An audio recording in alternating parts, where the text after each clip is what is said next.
parce qu'il y a l'accord à donner.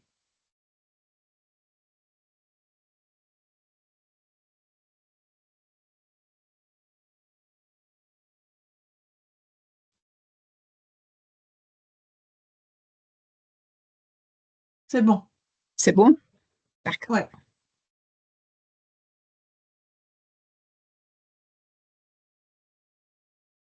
J'ai beaucoup de mal à préparer cette présentation.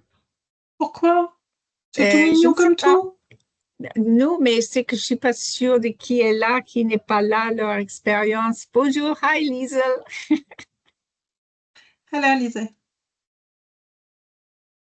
Oh, j'avais pourtant mis tout le monde en autorisation automatique, ça va pas être cool, je comprends pas. Ah, il y a quelque chose qui s'est... Voilà.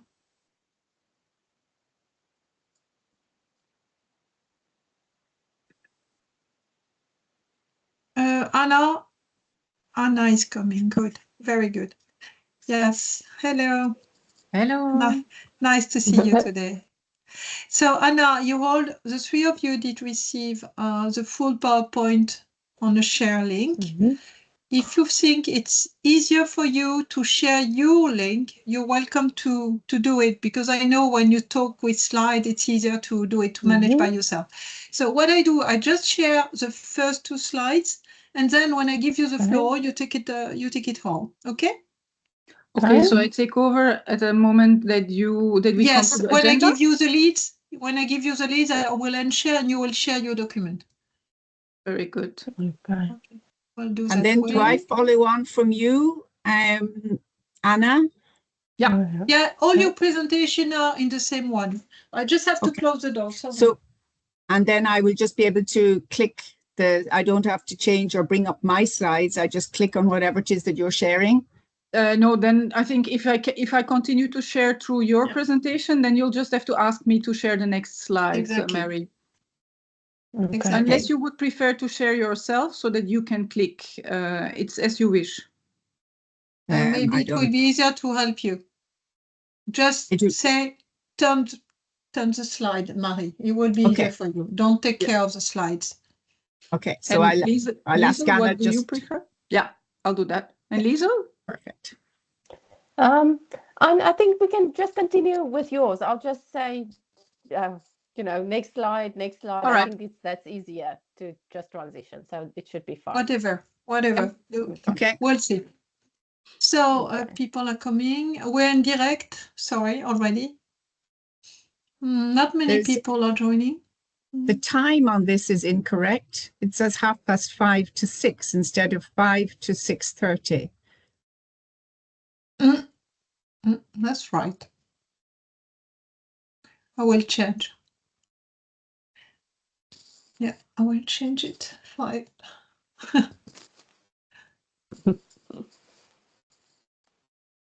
Yes, good.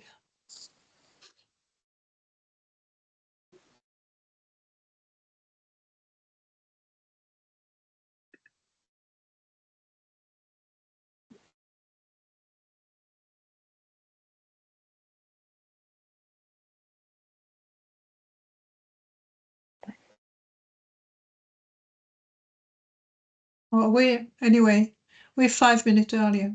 So that's the reason you had a first link, Marie, when you just connect before, we were in fact in a side meeting place where we could discuss. The thing is that we are now in the full room, and then it's all registered. So all our discussions are registered. It's not a big deal. So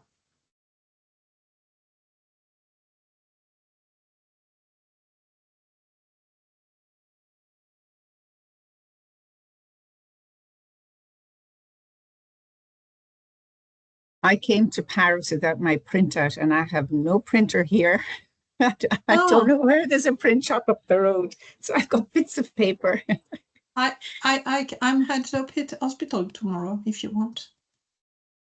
No, this is for today, I meant. So I was writing notes this morning, trying to get ready for today.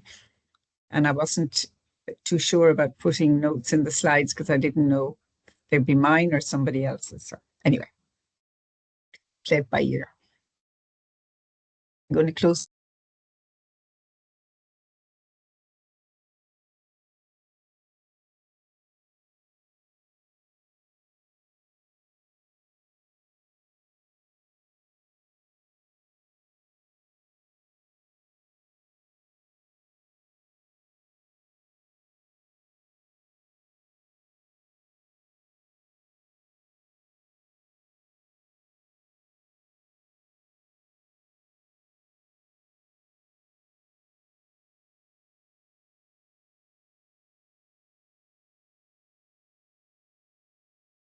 We had about 60, so nearly more people register.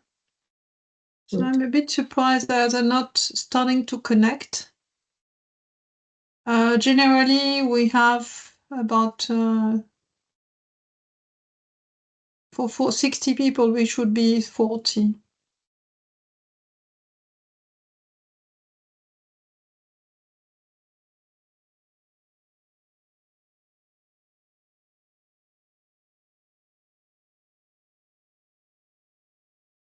People are coming.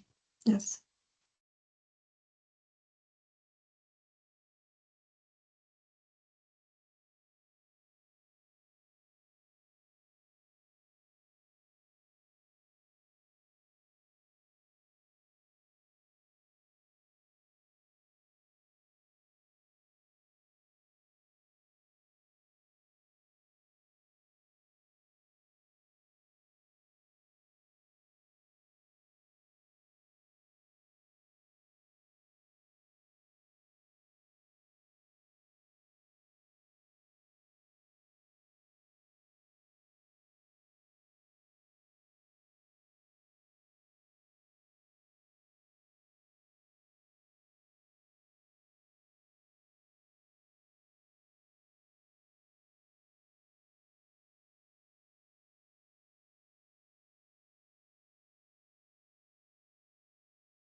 Thank you all for joining us today for the webinar of May 20 from Ithaca. And we will have the pleasure to present you our cheerleaders of tonight is Anna Jensen. And they will talk about the TSC, the TANDem project, which is a big program. So I will just ask you to be... I just want to inform you that it's going to be recorded, sorry. We have about 65 registration, but what I see is that we might be about 20, 30. We'll see. And it doesn't matter because the topic is really interesting. So please, your microphone is turned off. Maybe we will open it when it's time for discussion. It depends of what you want to exchange. Please put your question mostly in the chat. And so now I give you the lead, Anna, if you want to present everyone. Okay, thank you, Anne, and welcome to all. I'm very pleased to have the opportunity today to share with you some information on TAND and the TANDem project. I'm first going to make sure that I can share my slides with you. Otherwise, I do it. I think we should be good to go here. Here we are. So this is our program for today. I will first give a brief introduction on tuberous sclerosis complex and TSC-associated neuropsychiatric disorders and the TANDem project. And then Mary Vasicki will take over, and Mary is a person with lived expertise in tuberous sclerosis complex, and she is a patient advocate, and I'm very pleased that she was willing to join us today for this session. And then Liesel Schlebusch from the University of Cape Town will also share with us a part of the TANDem 2 project with a focus on caregiver well-being, and it's a part that I'm personally very excited about. So I also look forward to your part, Liesel. So let's get started. Very briefly, for those of you who are not familiar with tuberous sclerosis complex, it is a rare disorder of genetic origin. And so changes in either the TSC1 or the TSC2 gene can occur, and they disrupt a signaling cascade in our cells. And this cascade is called the mTOR pathway. That's important because unraveling that mechanism has also allowed us to develop a number of targeted treatments with mTOR inhibitors. And so this genetic change can give rise to changes in virtually every organ in the body, as you can see on the right side of this slide. And you can imagine that can be very challenging to coordinate care in an efficient way, because it needs consultation and consultation between a wide range of clinicians and experts to make sure that good multidisciplinary care is delivered to individuals with TSC. But very importantly, there is a lot of focus on all these somatic or biological aspects that are associated with TSC. But when we speak to families, what we often hear is that especially the psychosocial impact of living with TSC is very important. And so I see Mary raising her hand. I'm not sure if something's wrong.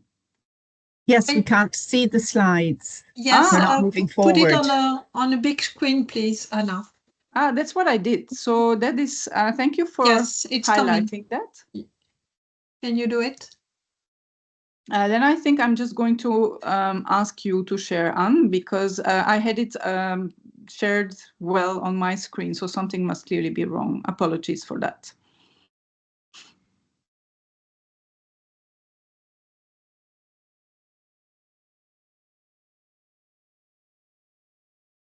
So thank you, Mary, for saving me there. So this is the TSC introduction with a genetic change in the mTOR pathway on the left side, with an illustration of all the different parts of the body that can be affected as part of this disorder.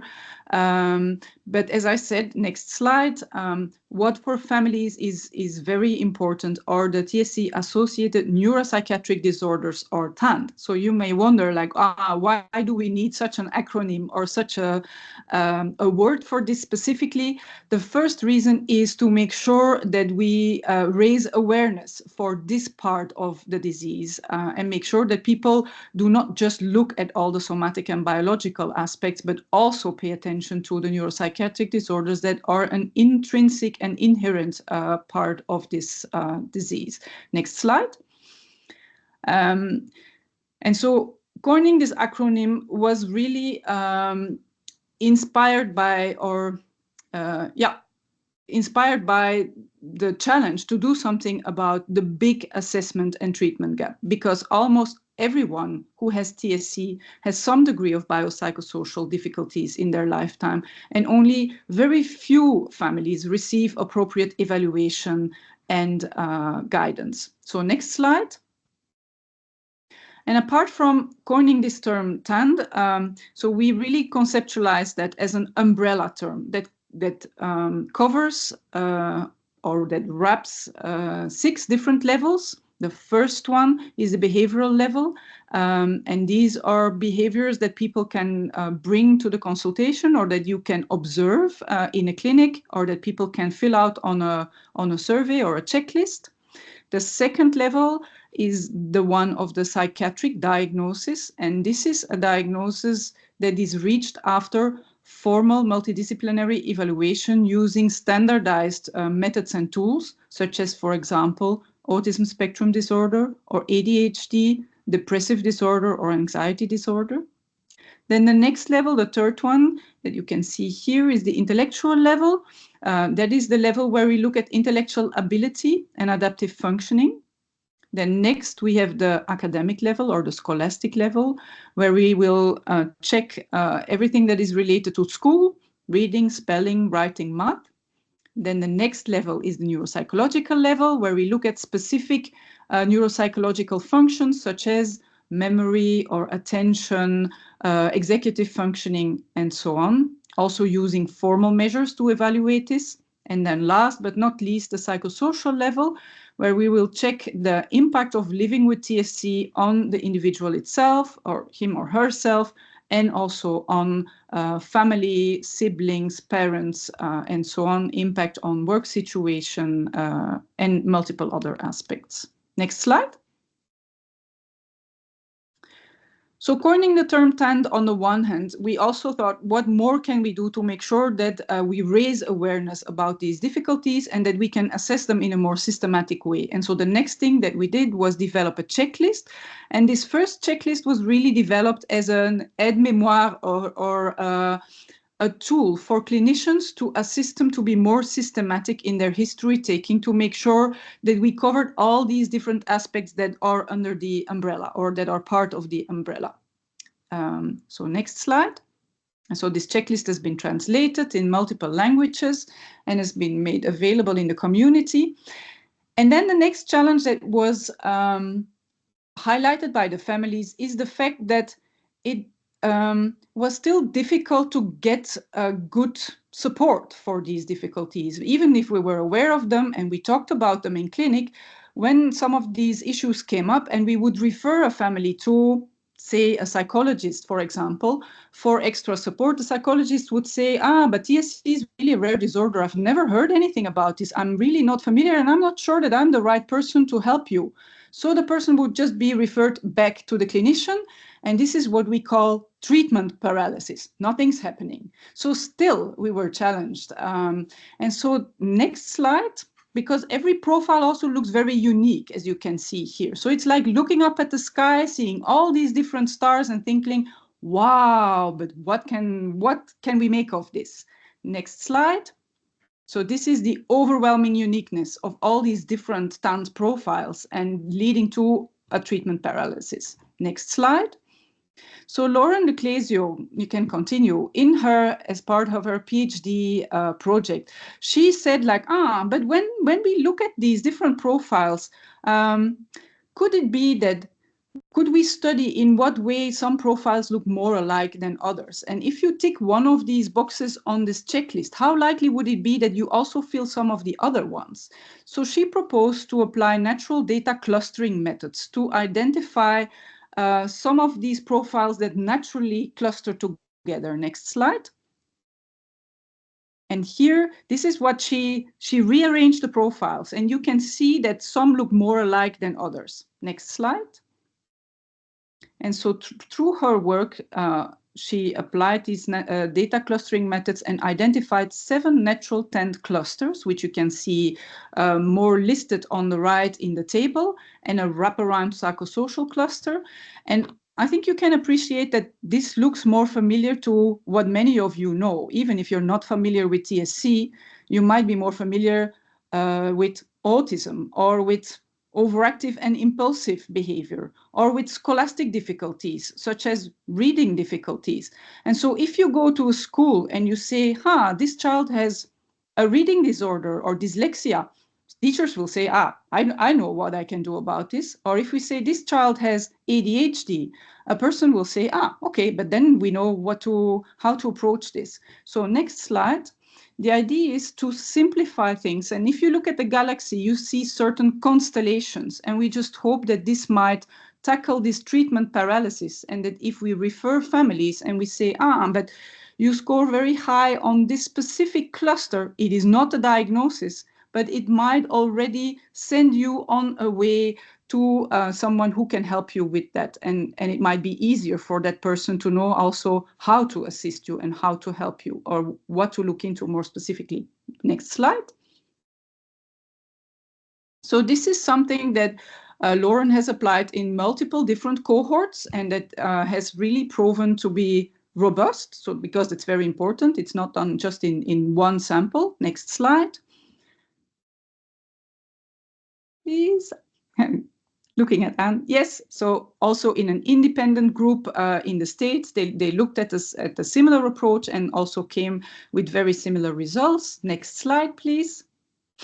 And so then we came at the next pivotal moment on our journey, and there were two things happening at the same time. On the one hand, the King Baudouin Foundation in Belgium did a call for a pilot project to look at priority setting in health research, because they wanted to make sure that as a philanthropist organization, when they invested their funding, it would really make a difference to the people that this funding was intended to, or that this research should make a difference to.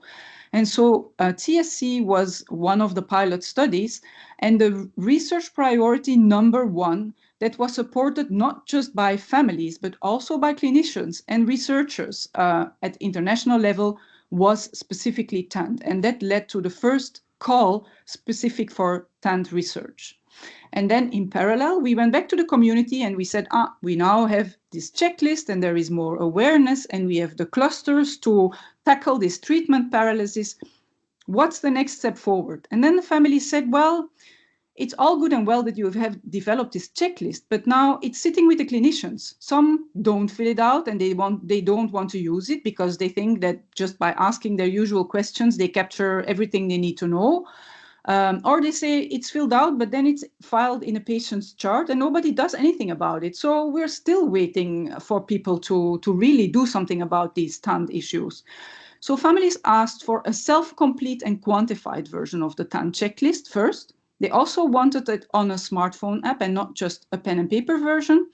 And they also said very importantly, while we wait for experts to assist us with formal assessments or with interventions and guidance, we really would like to already have like a toolkit for self-help, for things that we can already try and implement ourselves while we are on our journey with professional experts to look at these different TAND issues. Next slide. So this is really what inspired the TANDem project. And I just want to highlight briefly here on the one hand that it has representatives from all parts of the world, and that is a combination of professionals with an interest and expertise in TSC, but very importantly, here on the right in the bottom column, you can see the family representatives, and they are a true part of the consortium, because they really give a voice to what is needed and to guide the project forward. So they're formal researchers also on this project. Next slide, please. So here you can see an overview of this TANDem project plan. The first aim, as I said, was to develop and validate this quantified and self-complete version of the checklist. The second was to generate consensus clinical guidelines for the identification and treatment of TAND, evidence-informed. And third, to really build a scalable and sustainable global TAND consortium, just to make sure that more people do research in this area, because it is such an important priority for the community. Next slide. So I'll briefly take you through these different steps.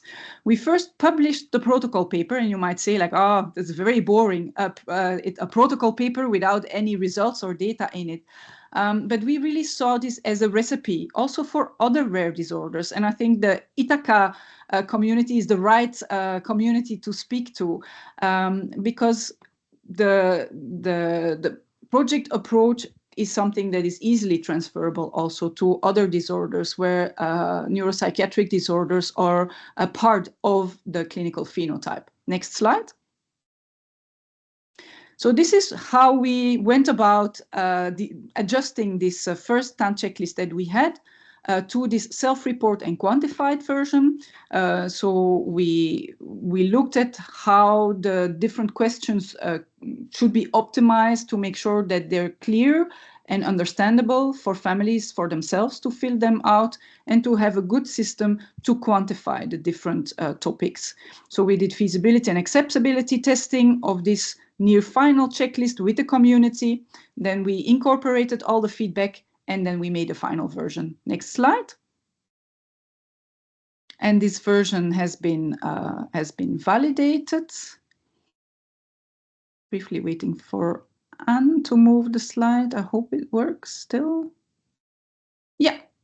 So we published this version of the TAND checklist, which is also freely available. There is a pen and paper version. You can go to the next slide. Thank you.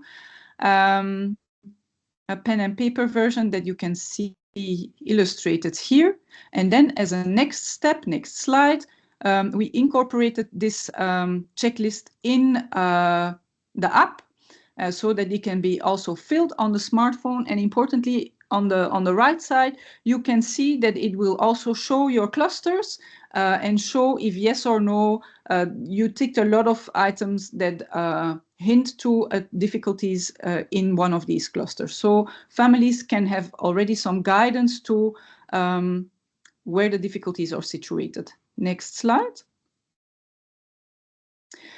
So then we collected data using this app in order to validate it further. And we also validated the TAND-SQ checklist against a number of other standardized and validated questionnaires, such as, for example, the CBCL or the brief, just to make sure that what we capture in this checklist is something valid and that it corresponds to what is captured through other checklists or through other instruments that are formally acknowledged. Next slide. And so validation has shown good internal consistency of our scores and good convergent validity. So for us, it's important that these TAND clusters are valid constructs and that they can guide clinical decision-making and that they can also help families to prioritize further evaluations. But very importantly, as you can also see on the slide, this checklist in itself is not a diagnostic tool. It's still important that you have conversation and assessment with people that have professional expertise to come to formal diagnosis. Next slide, please. So then we come to the second aim. So we did the first one, development of this checklist. The second one was to develop international consensus clinical recommendations. How to assess and manage these TSC-associated neuropsychiatric disorders. The first thing we did was a review of the literature, what we call a scoping review that gives you a bird's eye overview on what has been done so far, where are the gaps, and what should we still address in more detail in the future. And this is what has been published in the scoping review. Next slide. Then with the entire consortium, we did a big exercise of going back and forth and preparing a lot of literature per cluster. So in each of these per cluster, a little group worked on that, looked at the literature, came up with summary statements and a number of recommendations. And then we brought these all together and we ranked and prioritized these apologies.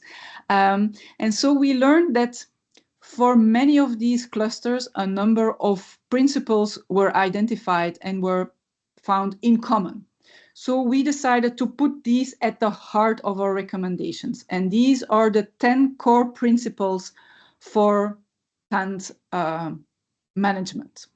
And then we developed also recommendations per cluster for each and every one of them. And again, to the next slide, we brought these all together in a publication that is freely accessible and available, and that can really serve as a detailed recipe or guideline when you are seeing families in clinic that have TAND manifestations, to see what you can already do to make sure that this is looked after in a as good as possible way.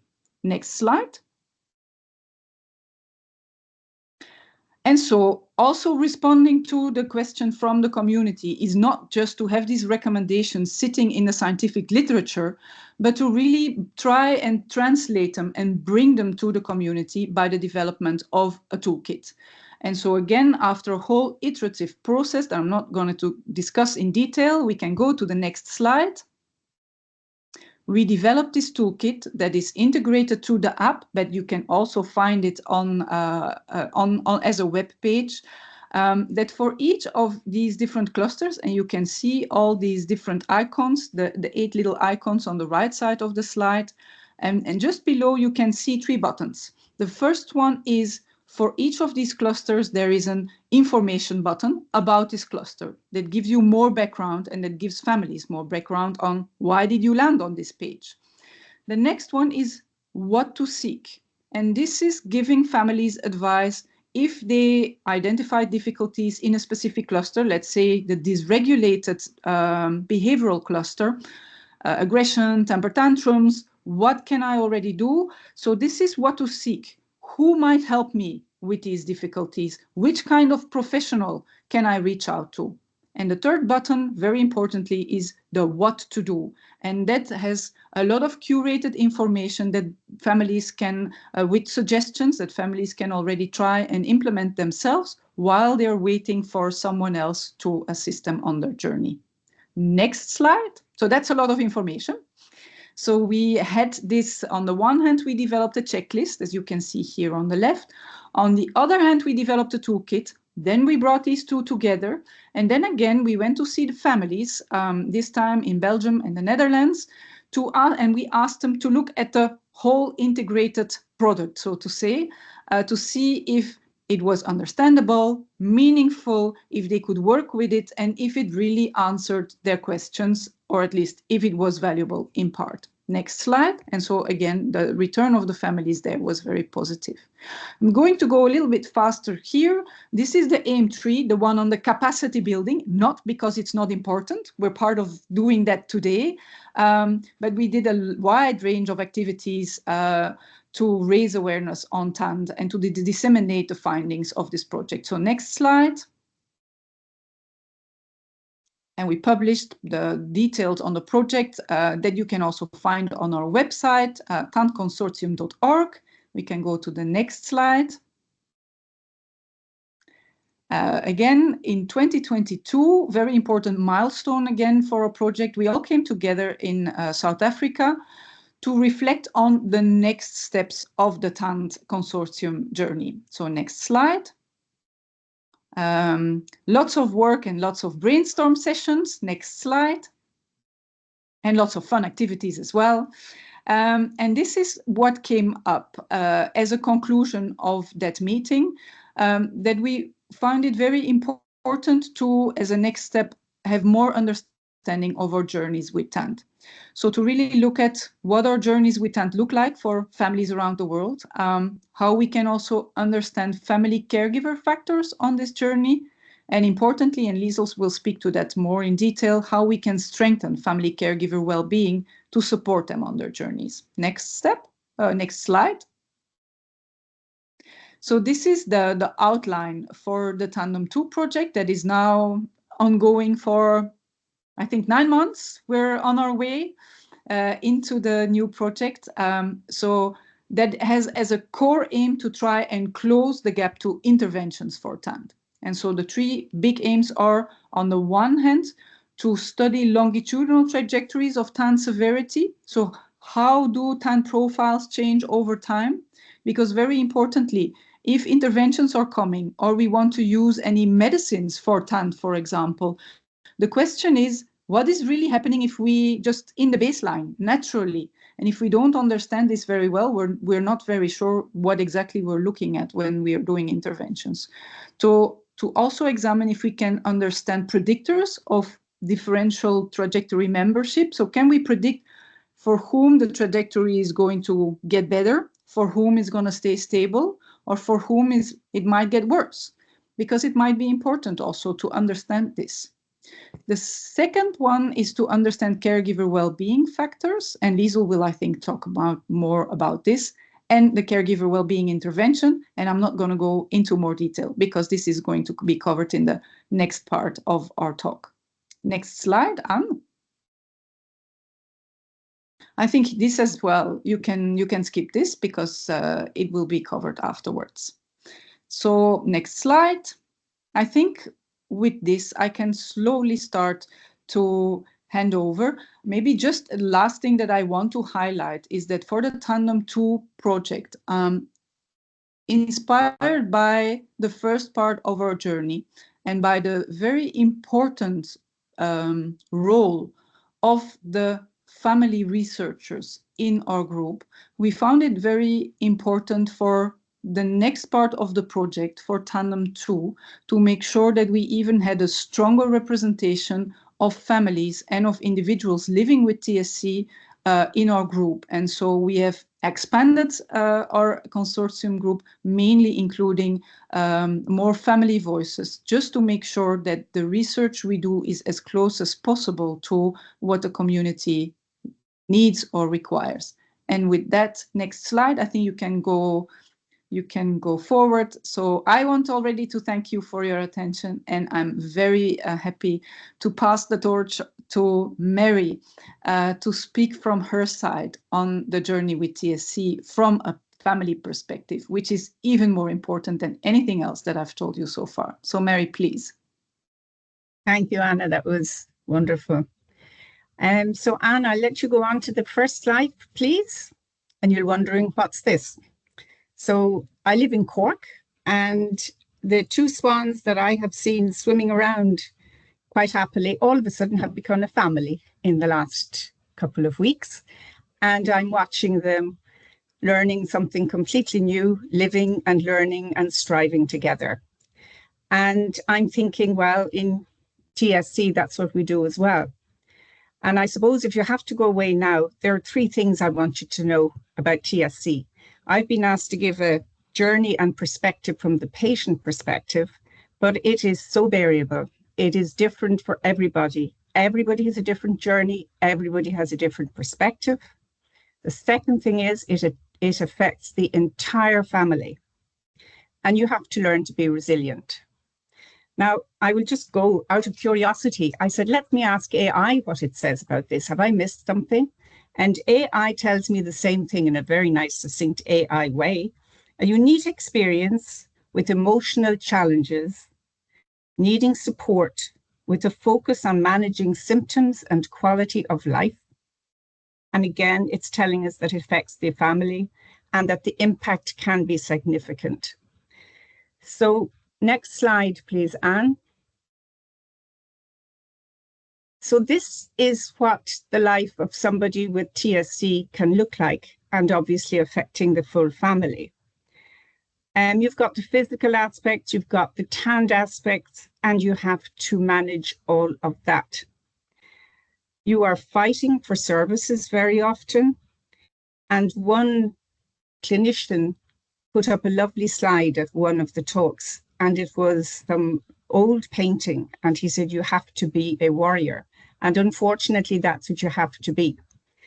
So I don't want to just carry on in theoretical, but earlier on this year, I did a study, and I want to say that I interviewed 34 families and patients, and I'm going to give you some of the quotes from those interviews. One other thing, coming back to TAND, part of that research study was to do an audit in epilepsy services across Ireland, and not one patient had had a TAND assessment. And I know from my personal experience, what Anna has said is that my daughter, we've gone from different people, and nobody knows what they should do with my daughter. So I'll start with my daughter.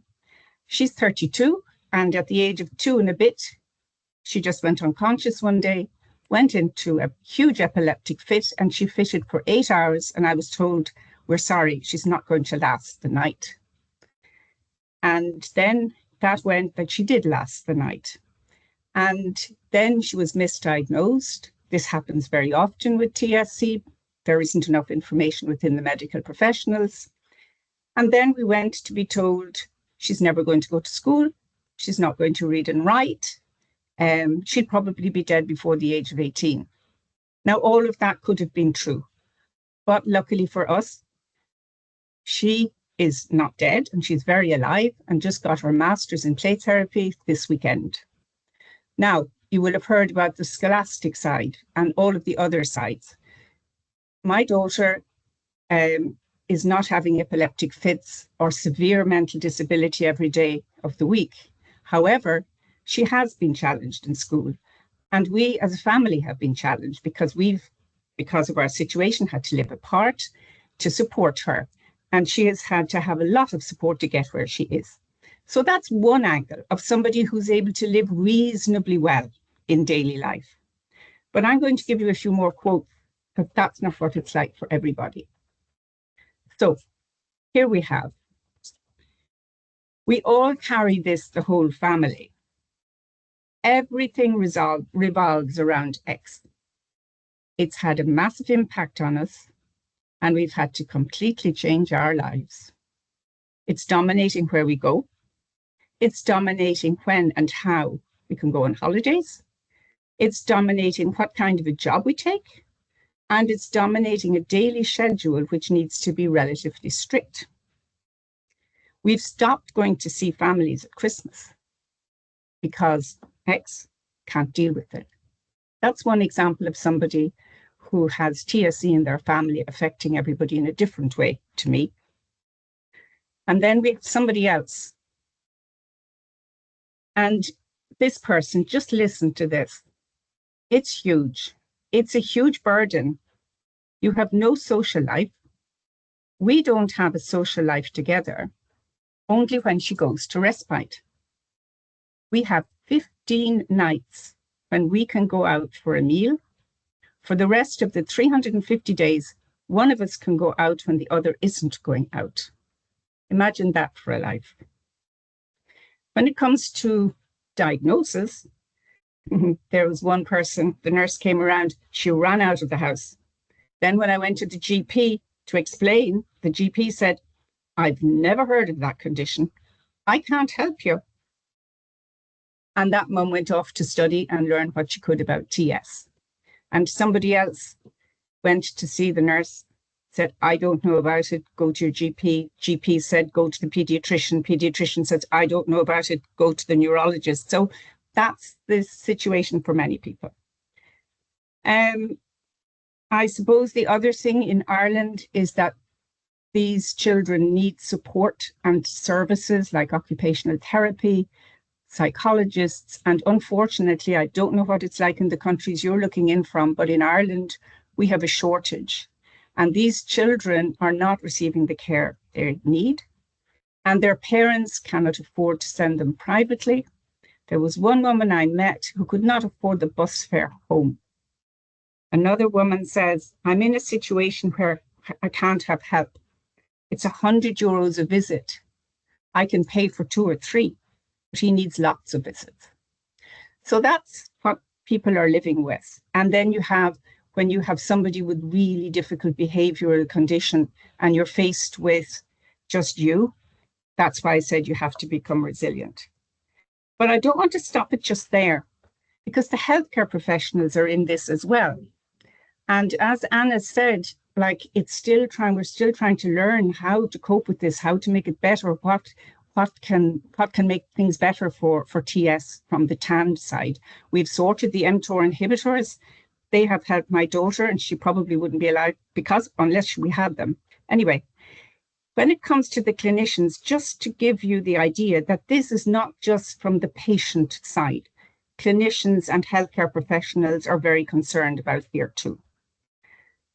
Looking after patients with rare disease, including TS, it's completely exhausting. You walk out of those clinics and you're drained, taking on the anxiety of the patient and the family. It's a very tough thing. Time, and then the keeping up. And many clinicians, because they're not meeting this every day of the week, are quite afraid that they're not up to date in what they should be doing.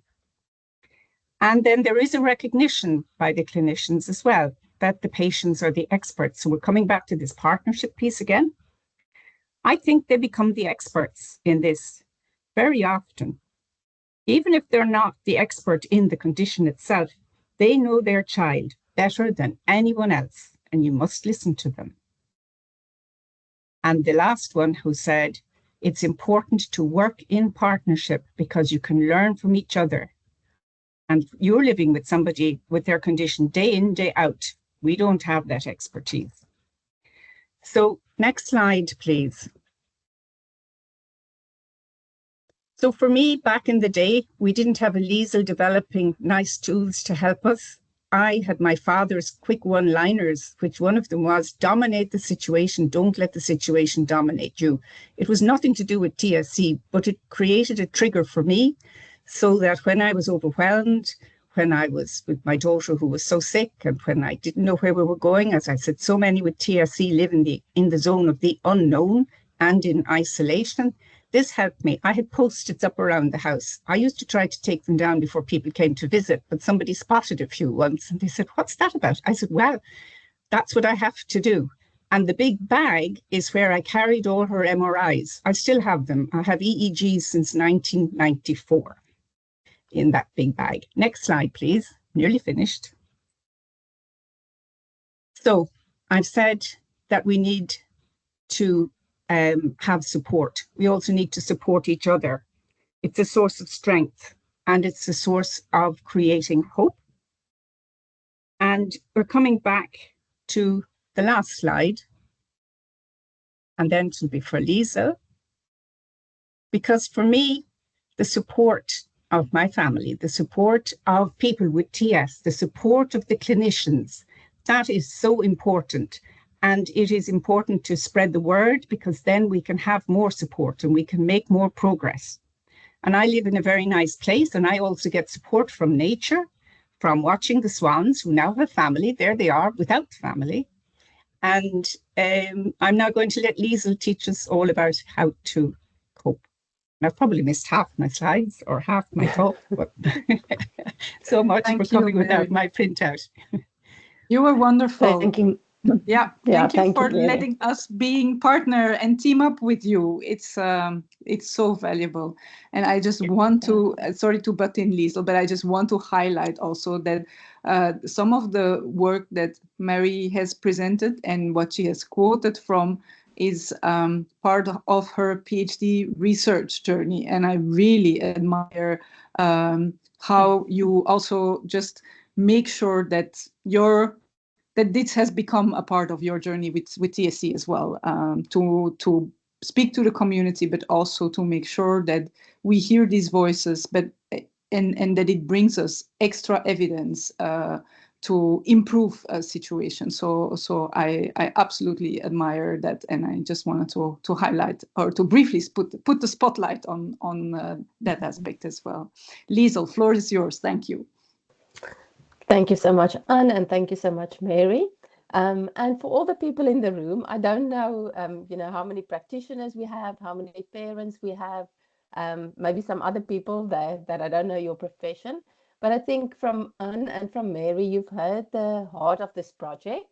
That is very about the patient, the person with TSC, but also their family, the caregiver, and that it should really make a difference, a positive difference in their everyday lives. So I wasn't part of the TANDem 1 project that Anna told you all about, but you saw that from that TANDem 1 that they kind of heard from the families themselves, from the research saying that caregiver well-being is very important. We know that. And when they planned the TANDem 2 projects, which is the one that's currently running now, that's where I got involved. My field is a little bit more in developmental disability, preparing and field testing caregiver support programs. And part of that journey, my journey, was that we stumbled on this very lovely caregiver well-being program. That's what I'm going to be telling you about. And yes, that's how we joined hands in this project, and we're very excited. We have learned, yeah, it's just such a wonderful community, the TS community, where there's so many family representatives, and we can really hear their heart, what they need, and we can find creative ways to support them. Okay, so just a little bit. I'm from South Africa, University of Cape Town. I'm going to be telling you a little bit more about a 3-session well-being program for caregivers. We have done that in South Africa, and now we're busy adapting it for the TSC community, and specifically also for online delivery via Zoom. So the publication that you see there is the one that we did in person in South Africa, and you can read all about that. So I'm not going to go into too much detail about the academic stuff. I'm really going to tell you a little bit more about the heart and the soul of the program and sharing what it all entails. Next slide, please, Anne. Okay, so the Caregiver Wellbeing Program is actually part of the World Health Organization Caregiver Skills Training Program. So that is a program that they developed specifically for families or caregivers who's got a child with developmental difficulties, disorders, or delays. There's specifically not a diagnosis tied to this program, because we really wanted to support parents all over the world, specifically in low resource contexts, where it's free to families. It is group based to make it more feasible and to also to create that support. And it's been done in many countries all over the world, including South Africa. But part of that bigger program, the 12 sessions CST program, there's this beautiful gem of a program. It's an optional module where there's 3 sessions that just focus on caregiver well-being. And that's the one that I will be telling you more about today.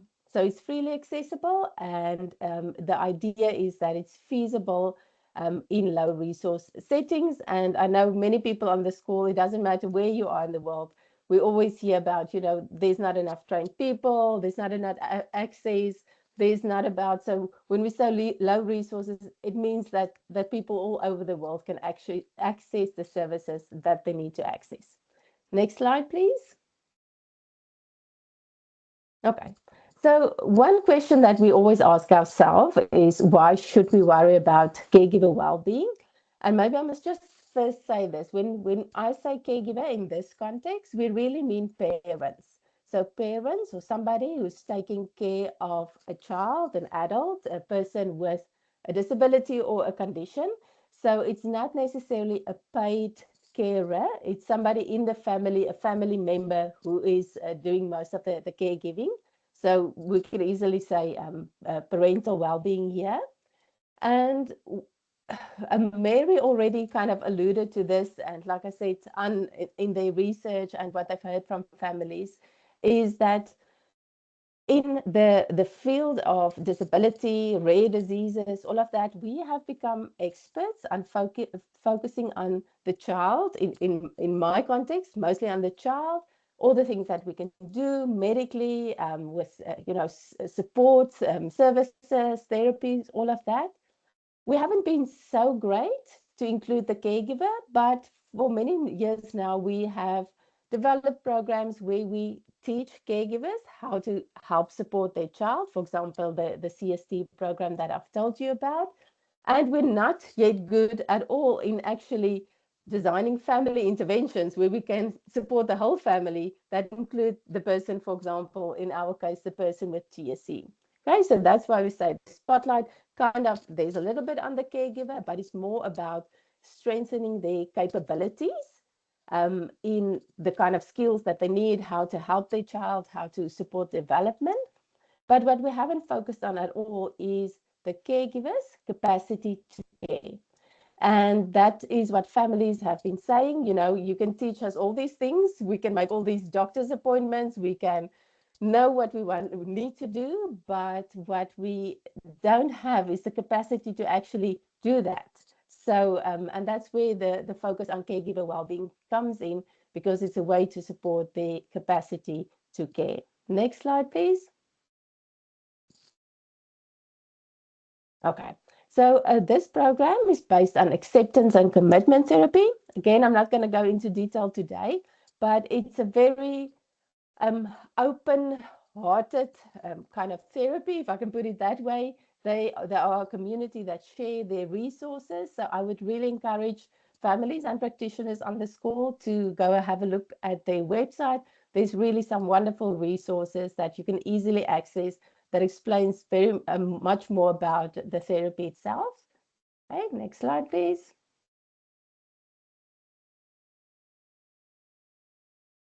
And then for the academics in the room, there's also a lot of evidence that actually looked at ACT. So usually you have a therapy and, you know, you have lots of evidence on the patient, but here we have ACT that actually has got evidence working or seeing how does that improve the caregivers of the patient or the person with a disability or the person with a rare disease. So that's an important distinction, because we're focusing on the caregiver, not necessarily having a medical condition or a rare disease or disability, but we help support their well-being.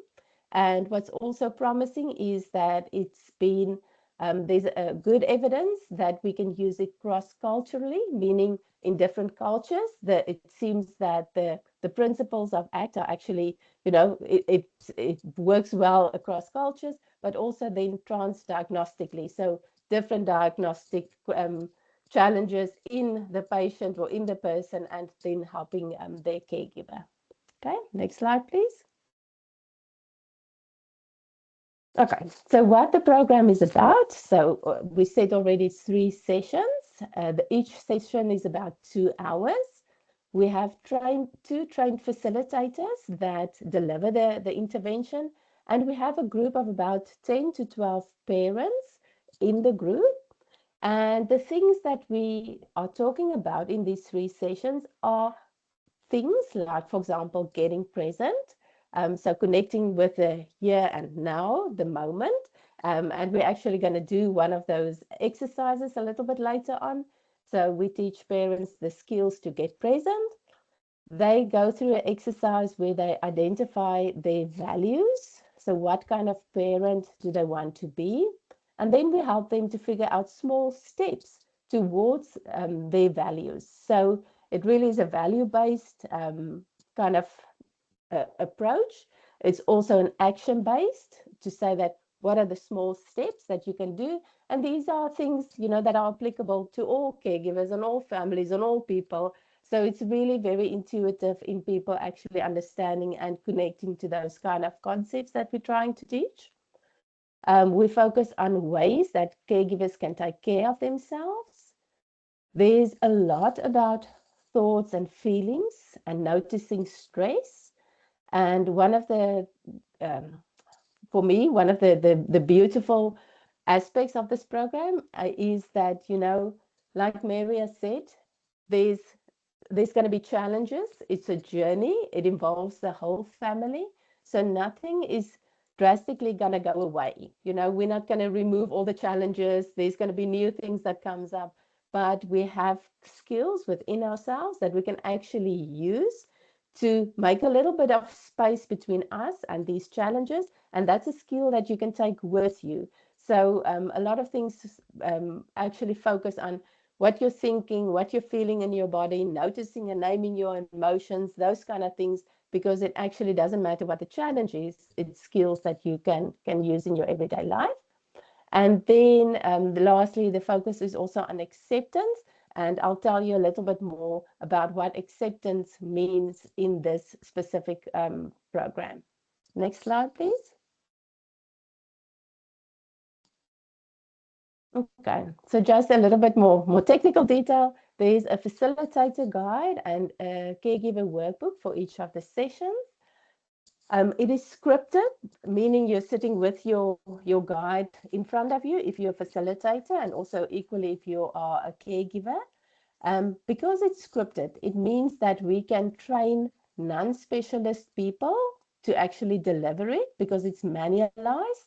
So that's an important thing when we think about low resource settings and how can we actually make this available for people who need it.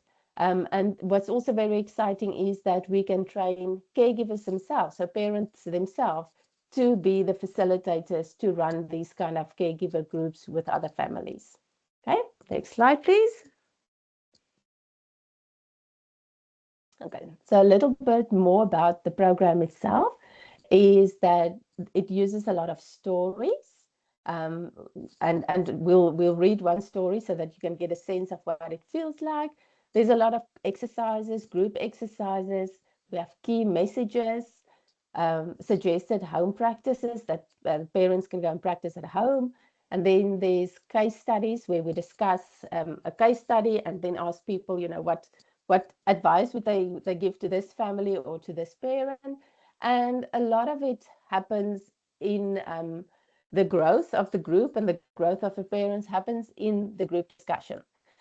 So even though it's manualized and the facilitators are kind of going according to script, parents themselves have the opportunity to learn a lot from each other in the sense that they share their stories, they feel they're not alone, and it's a beautiful journey, how you can see from the first session to the third session, how people actually connect. Okay, next slide, please. Okay. So this is a little bit of a practical part. And like I said, I don't know how many families we've got on the call and how many practitioners we've got on the call. But if you're a family member, I would encourage you to use this 2 or 3 minutes where we're going to do a getting present exercise as a moment for yourself, for your well-being. And if you're a practitioner, like Mary has said, I mean, you also have a lot of stresses. You deal with a lot of things in your professional life and in your personal life. So also use this as an opportunity. I mean, because you're here joining a session on TSC, you know, after work, it already means that you're a committed person. So take these few minutes just to connect to yourself and connect to the present moment. So what I'm going to do is I'm going to read a script. It's a breathing exercise. You can close your eyes if you want to. So I'm just going to read it slowly. You can close your eyes. You can lie on the floor. You can just take a few minutes and just follow the script. Okay. And when we do this in a group session, we have a nice calming photo there in the middle. So this is a little bit like improving it, but or improvising it. But I think you'll kind of get the sense of what it's all about. Okay. So this is the getting present exercise. It's something that we start for all our 3 sessions. We begin our sessions with this specific exercise. And we say that it helps us to get present because it keeps us focused on what's happening in the present moment. So if you're willing to try, please follow me. First of all, settle into a comfortable sitting position. Allow your back to be comfortable. And if you're sitting on a chair, place your feet flat on the floor with your legs uncrossed. You may want to close your eyes or look at the ground so that you're not distracted. Next, find a way to slow down. Slow down your breathing. Breathe in and breathe out through your nose. Empty your lungs completely and then let them refill as slow as possible. So let's just take a moment. Breathe in and breathe out. Breathe in and breathe out. So now you can bring your attention to the sensations of touch and pressure in your body. You may notice the feeling where your feet touch the floor and where your body touches the chair or whatever you're sitting on. Spend a moment just noticing these sensations.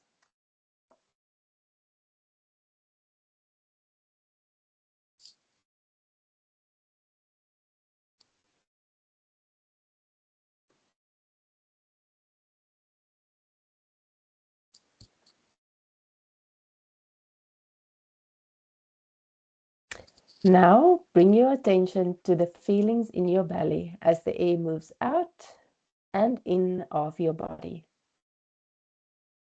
So breathe in and breathe out. Focus your attention on the sensations you feel as your belly rises with each in-breath and falls with each out-breath. Notice the slight pauses between one in-breath and the following out-breath.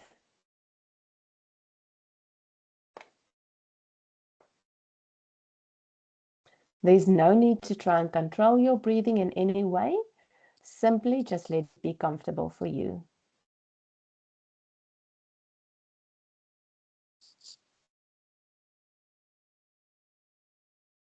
So soon you might notice that your mind will move away from the focus on your breathing, and you will think about thoughts, plans, daydreams, or whatever. And this is okay. It's what minds do. It's not a mistake. So when you notice that your attention is not on your breathing, you just tell yourself, well done for noticing, brain, and then gently bring your attention back to the focus on your breathing.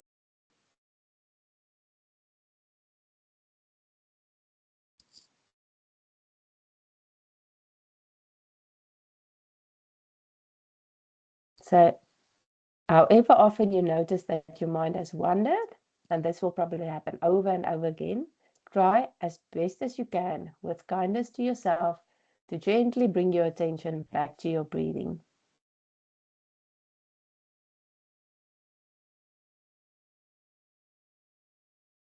And even if difficult thoughts or feelings come up for you, see if you can just notice them. Invite yourself to make room for these thoughts and feelings and bring your attention back to your breathing.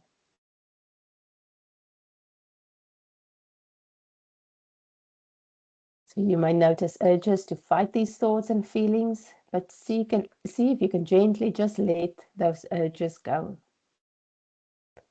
The purpose is to notice when we're caught up in our thoughts and bring ourselves back to the breathing. The breathing is something that's happening right here and right now.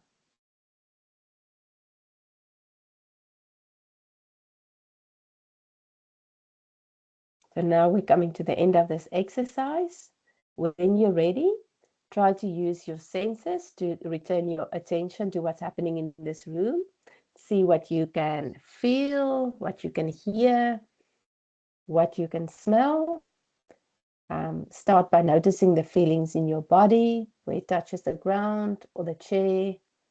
And then you can open your eyes and notice what you see around you. And you can even stretch your body if you need to. So well done for getting present. And that's just one of the exercises that we experience in our group.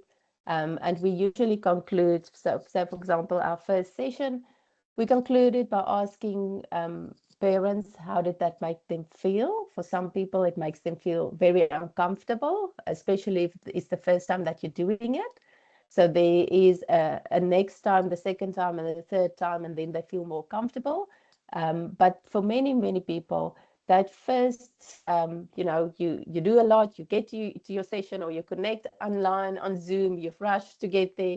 There's still a lot of thousand other things happening and on your mind. So just taking this moment for yourself to breathe and get present actually shifts a little bit of weight and make a little bit of space for caregivers to actually, get a sense of prioritizing their well-being. So I hope we can, maybe if we've got space or to do questions and answers afterwards, I would like to know how that felt for you. Okay, the next slide, please.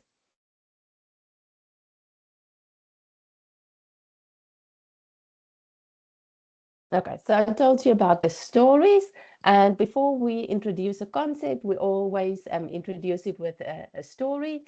So, for example, we do have Fatima. She's a caregiver, and in every session, we hear about how she's experienced many of the things that you might be experiencing right now. So we would say, before I introduce a new strategy, we're first going to hear how it applies to Fatima. So the stories will help you to understand how each ideal strategy we talk about can be used to cope with certain problems that might be similar to yours. And this will teach you how to apply to yourself and your family. So for example, Fatima has 3 young children and her younger son Aziz is 6 years old.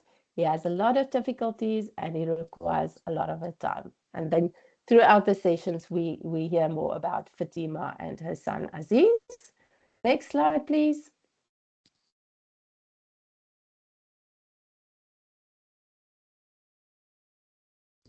I've also told you about the exercises that we do, and there's many different exercises. This one is, for example, what did I do now? I think I've done something to not see my screen anymore. So sorry if you just get that right. Sorry. View. Just see. Okay, I've got it right again. Sorry. So we do group exercises where we introduce a concept and we ask parents to think about that. How does that portray in their life? Then we have a bit of a group discussion about it. And for example, this is our first key message to say, being a caregiver and having a child with developmental difficulties, or as we're now adapting it for the TSC community, we'll change it to TSC, can be stress, but also many joys. Next slide, please. And then something else that I just wanted to share with the group that's been very powerful in our context, in what we're seeing, is how we approach acceptance. And I'm just going to read the story and then I'll tell you a little bit more about it. So we're going to take this is in the 3rd session. So now we're going to take a look at another strategy that can be helpful for dealing with difficult thoughts and feelings. We call it acceptance. And let's take a look at Fatima's story again. So Fatima spends a lot of her energy wishing that Aziz didn't have developmental difficulties. She realizes that this isn't helpful. It causes her a lot of pain and the situation doesn't change. She's heard a lot about this idea of acceptance from other parents. She heard that accepting what cannot be changed is a helpful thing to do. But she never really understood what it meant. Actually, she thought it sounded kind of like giving up. But she has noticed that some of her thoughts and feelings that are difficult seem to be around the things that she can't change, like Aziz's challenges. It's natural for sad thoughts and feelings to come up for her about this. But when she focuses on this, it just makes her feel worse and worse because she can't change the fact that he has these difficulties. Next slide, please. She realizes that it would be better for her to practice accepting that Aziz does have challenges and then use her energy to help him with learning, as this is one of her values for parenting. She decides that this might be more helpful than using all of her energy wishing his challenges would go away. Accepting doesn't mean that she likes the situation, just means that she stops fighting against it in her mind. She remembered that her thoughts and feelings are similar to the weather. They come and go and change often, but she's not damaged by them. And just like the weather, fighting against them is likely not to be helpful. For Fatima, focusing on what she can do for Aziz, for her family, and even for herself has been much more helpful. Practicing acceptance of the difficult things that she can't change has improved her well-being and improved her relationship with her family. Sometimes when she's feeling stressed, she repeats these 3 helpful reminders to herself. I'm going through a stressful time. All people go through stressful times in their lives, and may I respond with kindness.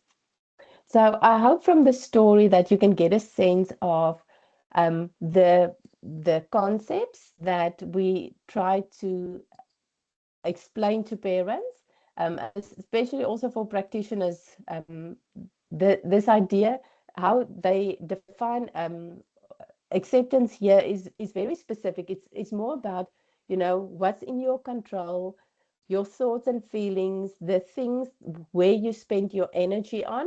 So it's not about, just giving up or not being hopeful or any of those things. It's just about how you actually create a space for all these difficult and challenging thoughts and feelings, how you let go of the struggle against these thoughts and feelings, and then you have more energy to do the things that you want to do and that you need to do as a caregiver.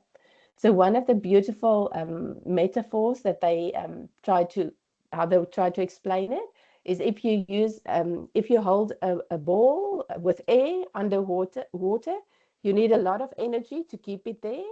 But if you actually just lift up your arms and you still hold the ball, but it's on the surface, then you don't have to use so much energy to keep hold of the ball. And that's what they're trying to say to parents, that you're having a tough time. There's a lot of challenges, a lot of things, but if we manage our energy and we stop fighting the things that we can't change, then we'll make more space to use the energy wisely to do the things that we wanted to do based on our values and the small steps that we set up for ourselves.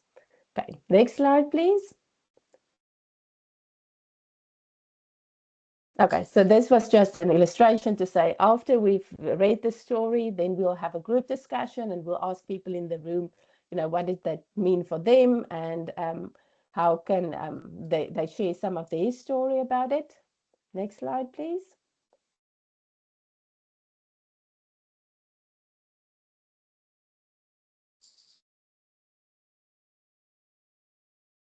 Okay. Okay, maybe just go back one. Okay, so for example, this is key message 8. Acceptance can be seen as a wise approach to a situation where we cannot easily change the circumstances. We can accept the things that we cannot change and rather use our energy on the things that matters to us. Next slide. Okay, ending the program is that people go away with 10 key messages. They have a toolkit of strategies. We encourage them to keep growing and practicing their skills. And when, most of all, when we feel stressed, that we have some helpful reminders. And it's a little bit like Mary's post-it notes, like, for example, I'm going through a stressful time. All people go through stressful times in their lives, and may I respond with kindness. Next slide, please. Okay, these are just some of the kind of reflections that families gave to us. So this is still from our study in South Africa. For example, parents were saying this was the first session and it was lovely meeting everyone. Most useful for me was to hearing we're not alone in this as parents. And I think that's always shines through, is that support where you feel you're not alone, and especially when we talk about rare diseases and things that where you're not necessarily in a big community with lots of people. To use the exercises to help to get back to the present moment, the closing of it, comparing our stresses and problems, thoughts and feelings to the weather. It changes and shall pass as well. And then no answer or comment from parents was wrong. Everybody listened, understood, and had sympathy. Advice and encouragement were given, and it was a positive session. Next slide, please. And then just lastly, from the facilitators. So it is quick and easy to facilitate and prepare for, because it's manualized and because there's a specific structure. Like we said, the potential and the feasibility of training non-specialist people to actually do it. Obviously, always as a facilitator, you worry about the content and your timekeeping. Like I'm worried about my time now, I'm going over time. So that it's always a challenge when you facilitate a group. But the groups were very engaged and willing to share their own experiences. And last one also, saying willing to share and take part in the conversations. Thank you. Next slide. Okay, and then just as we're adapting this for the TSC community, so some of the things that we're very excited about is obviously the reach. If we can do it online, we can reach a lot of people. We're optimistic about the feasibility, acceptability, and the potential for positive change. But we also know there's some challenges when you do something online, for example, electricity and connectivity, scheduling, and I assume similar to your webinar time slot, it's a difficult time for parents to actually attend when it's bath time and meal time and getting children into bed and all those kind of things. the practical consideration, and then also to actually facilitate the skills of the facilitators to do an online group facilitation. Thank you. I think that was my last slide.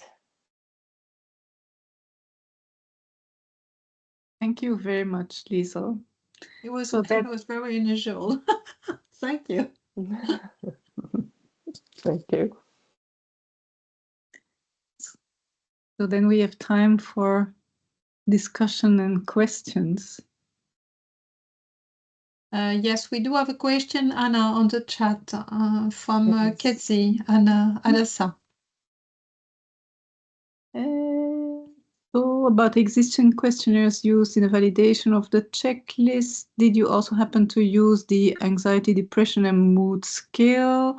No, if I remember correctly, I think this specific scale was not part of the instruments that that we used. There were a number of other scales, but not this one specifically. But I'm absolutely happy to share the findings. They should be publicly available soon as well, with all the details of that validation exercise. There's a question for Mary as well. TSC patient based in Ireland and how to get involved in some of this research. Connect with Mary, yes. Absolutely, connect, yes, in with me. If you, I don't know, how to, will I put my email in the chat? Yes, that might be you the best can. way. You can put your, yes, of course you can do it. Yeah.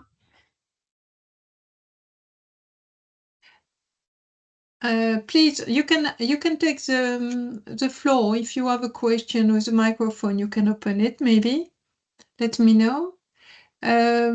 Before you leave, if there is no much question, even if we're still discussing, please, you can also already inform the survey. So there's other questions on Yes. on your program, Liesel, if there will be like a follow-up session after the initial course, and if there are translations in German, for example. So I'll let you take these. Okay. So currently there's not a follow-up session per se. We are what I haven't talked a lot about. I thought we decided let's make it a little bit more practical and not about all our plans and what we want to do, and not give you something that you can actually take away from something that you can go and do immediately. So currently we are taking that program and we're adapting it for the TSC community.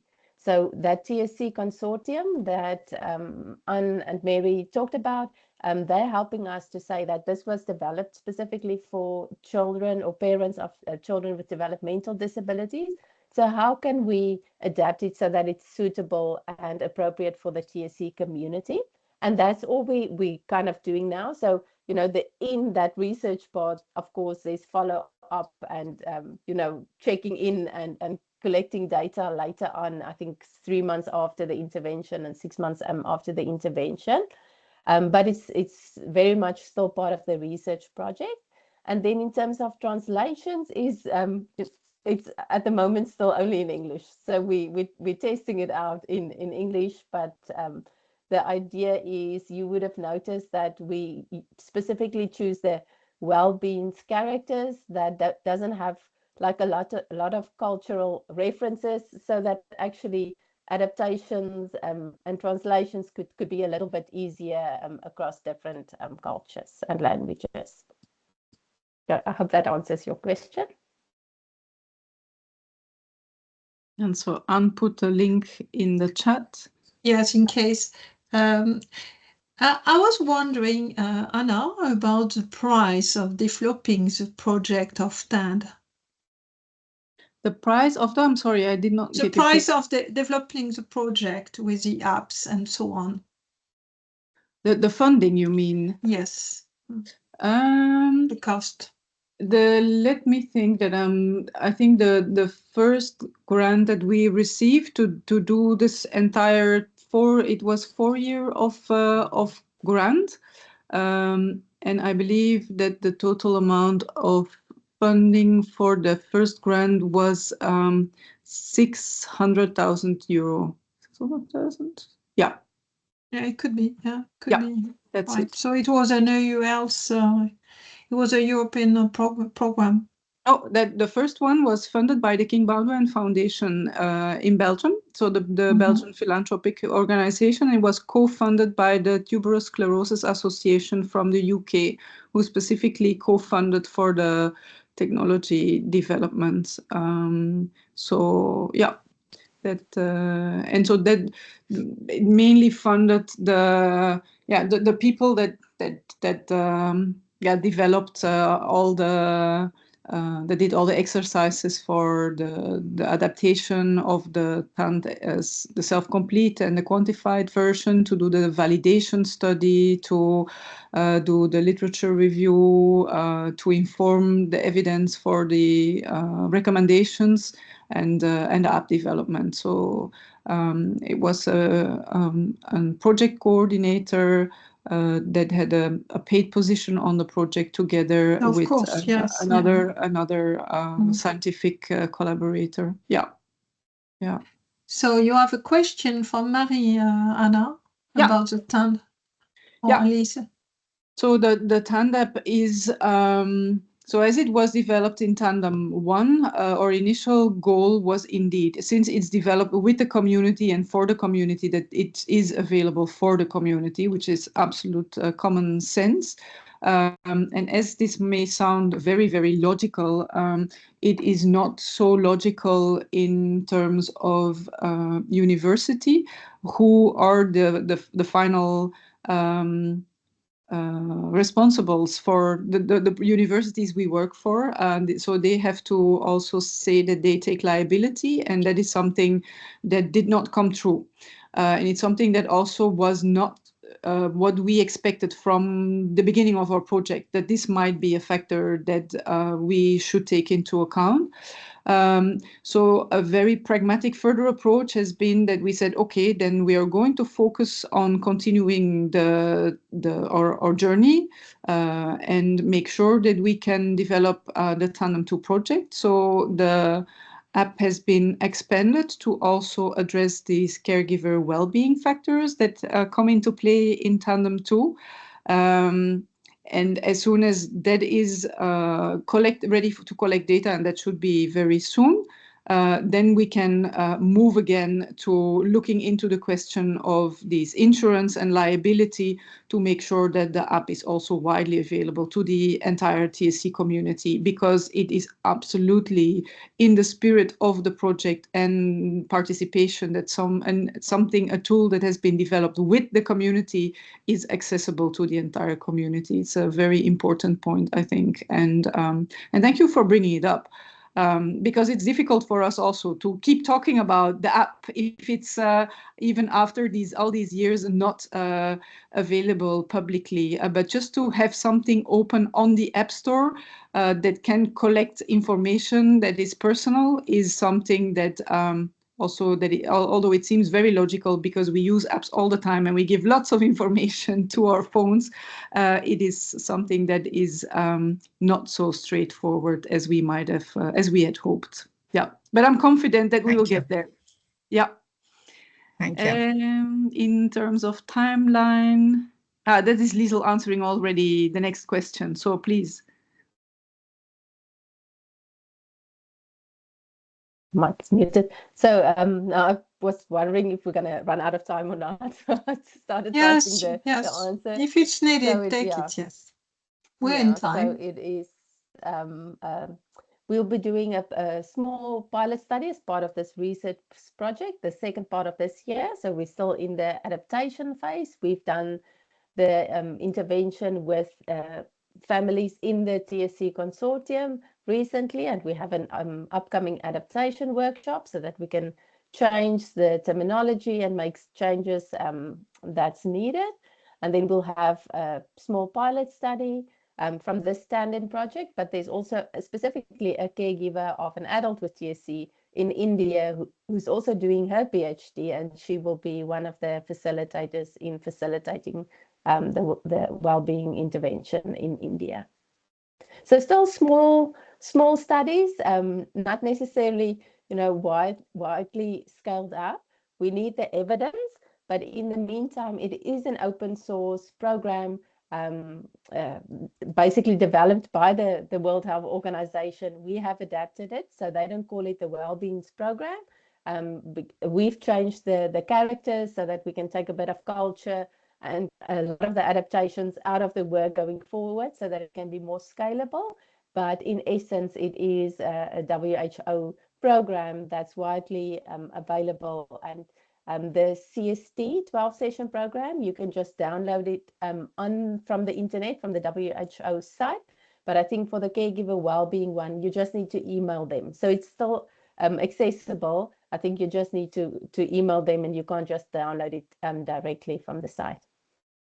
And I think maybe I just want to highlight there briefly, for me personally, it has really been something that I had not realized, and that has really changed my mind on how to think about this, is the difference between caregiver skills training and the skills you have as a parent to look after your children. And I remember also discussing this with other, like with another TSC parent, giving proposals to do intervention or to improve things. And I vividly remember the parent giving me the feedback like, that's all very well, but then it's another like job on our shoulders. Like, we have to do all this. And if it doesn't work, if my child still has a lot of temper tantrums, and it is as I don't have the right skills to look after my child, and I just feel this is a big failure. And that had puzzled me for a very long time. It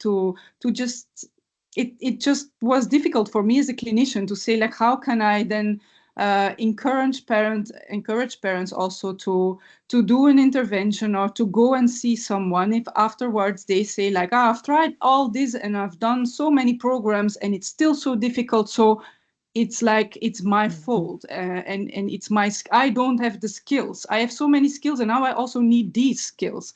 And for a long time, it troubled me. And then Liesel pointed out to me the difference between caregiver skills and caregiver well-being, and the well-being and having the capacity to care. So you just don't need only the skills. But even if you have very good skills, but you're completely overwhelmed and you don't have the capacity anymore, then things are also not going to go in any right direction. And so just having WHO with 12 sessions on caregiver skills training, but then in the back, there is this little thing about caregiver well-being. And for me, that has really spiked my interest and enthusiasm, because I think it just is complementary, but it triggers, or it puts the spotlight on something completely different, and something that I think in our work with families with rare diseases, be it TSC or be it any of the many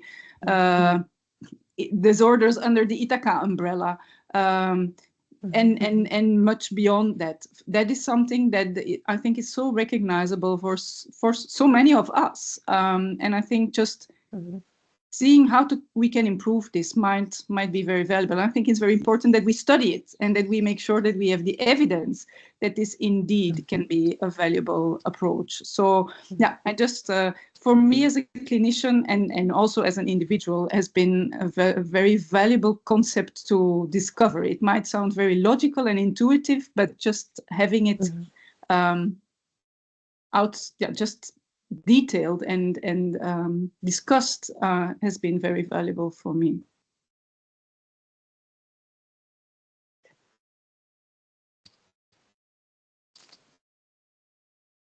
We're not hearing you, Anne, anymore. You're still on mute. Anne? Sorry, I was talking. I think, do you have a last word to finish and close up our webinar, which was very, very unusual and interesting. And I really want to thank you and Marie and Liesle for this presentation. Yes, I really want to thank you for giving us the opportunity to participate in these webinars, and I also sincerely want to thank Mary and Liesel for joining and for contributing their insights and sharing their perspectives. And I really want to reach out to all of you online for bearing with us until the end of the session. And I hope it has been useful for you. It might inspire some of your work, that you can share it with others. So thank you for being there, and have a very lovely evening. Thank you. Thank you.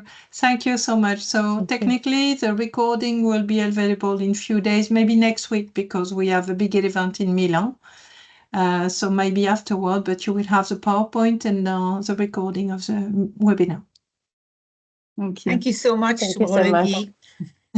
Thank you. Thank you. Bye. Thank you Thank very you. much to all of you. Bye-bye. Bye. Bye-bye.